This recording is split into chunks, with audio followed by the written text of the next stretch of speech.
de justicia, versículo 10. Nótese que no es lo mismo que la injusticia, o sea, el pecado de las almas perdidas. Cristo habla de la convicción que produce el Espíritu en el mundo, no de los incrédulos como individuos. Aun cuando hay una aplicación personal, la presencia del Espíritu en el mundo es prueba de que la rectitud es perfecta, quien ahora ha regresado al Padre. Mientras estaba en la tierra, a Cristo lo acusaron de quebrantar la ley y de ser tanto un pecador como un impostor. Pero debido a que el Espíritu está en la tierra, es prueba de que el Padre levantó al Hijo y le recibió de vuelta en el cielo. De juicio, versículo 11. No capítulo 24, versículo 25. El juicio venidero. Cristo habla aquí del juicio pasado en la cruz, no del juicio futuro. Él ha hablado de juzgar a Satanás y al mundo. Capítulo 12, versículos 31 y 32. La presencia del Espíritu en el mundo es evidencia de que Satanás ha sido juzgado y derrotado. De otra manera, Satanás controlaría al mundo. También puede aplicarse estos tres juicios a los creyentes como individuos. El Espíritu usa a los cristianos que testifican y a la palabra para convencer al inconverso de su pecado de incredulidad, de su necesidad de justicia, del hecho de que, puesto que pertenece a Satanás, Efesios capítulo 2, versículo 1 al 3, las tiene todas para perder. No hay salvación sin una convicción guiada por el Espíritu, porque Él usa la palabra para convencer a las almas perdidas para que se arrepientan y vuelvan a Dios. El Espíritu instruye al cristiano. Versículos 12 al 15. Los discípulos deben haber sentido su ignorancia de la palabra, de modo que Cristo los confirmó mediante la explicación del ministerio de enseñanza del Espíritu. Lo mencionó en capítulo 14, versículo 26 y capítulo 15, versículo 26. Por su propia cuenta, versículo 13. No significa que el Espíritu nunca habla de sí mismo o llama la atención a sí mismo. Él escribió la Biblia y en sus páginas hay centenares de referencias al Espíritu. Esta frase significa que el Espíritu no enseñará lo que se le antoje, sino que recibirá la dirección del Padre y del Hijo. El Espíritu nos enseña la verdad desde la palabra y al hacerlo así, glorifica a Cristo.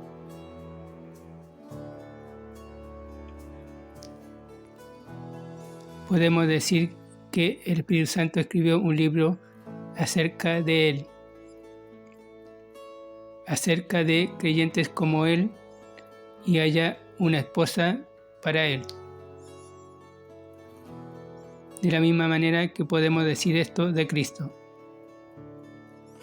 El Espíritu puede enseñar a cualquier cristiano que se rinde a Cristo.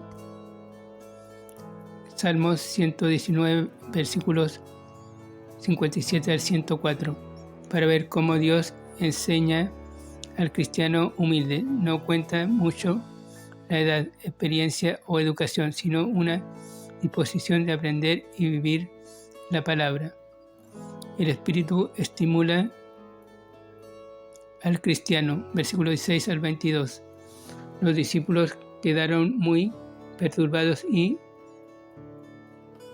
desanimados porque Cristo los iba a dejar. El versículo 16 parece ser una paradoja. Me veréis porque yo voy al Padre.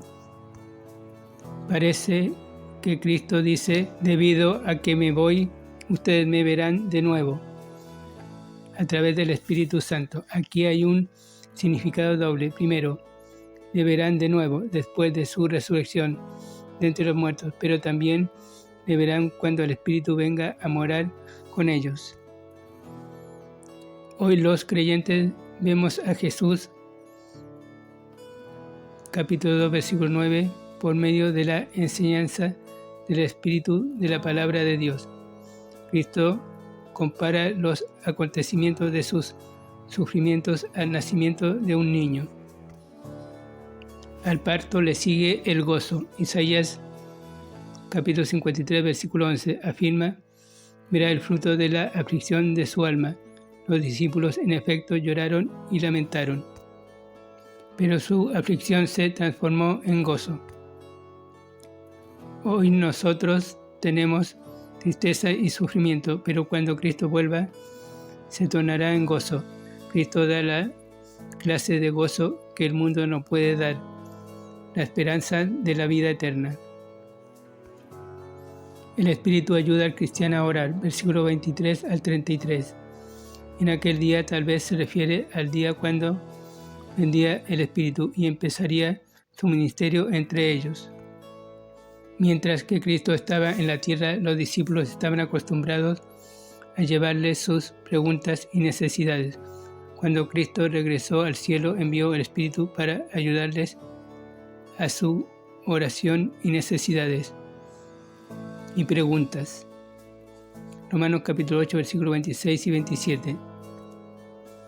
Y les instruyó a que oraran al Padre personalmente. La oración bíblica es dirigida al Padre mediante el Hijo y guiada por el Espíritu Santo. No es necesario que el Hijo suplique al Padre a nuestro favor, versículo 26, porque el Padre está deseoso de responder a nuestras peticiones, versículo 27. La oración es un tremendo privilegio. Considere estas otras palabras de Cristo acerca de la oración.